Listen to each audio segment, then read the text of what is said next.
غم مت کریں، جو چیزیں آپ سے چھن گئی ہیں وہ کسی اور شکل میں آپ کو ضرور ملے گی۔ تمہاری اصل ہستی تمہاری سوچ ہے، باقی تو صرف ہڈیاں اور خالی گوشت ہے۔ درویشوں کے علاوہ دنیا کے باقی لوگ بچوں کی مانند ہیں جو دنیا کے کھیلوں میں مگن ہیں۔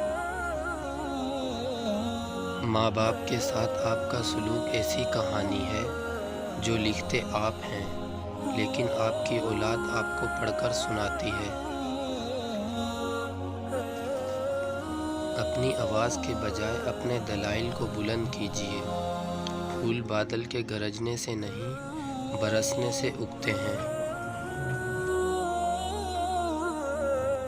اپنے آپ کو چھوٹا نہ سمجھو، تم بے خودی کے عالم میں خود ایک کائنات ہو۔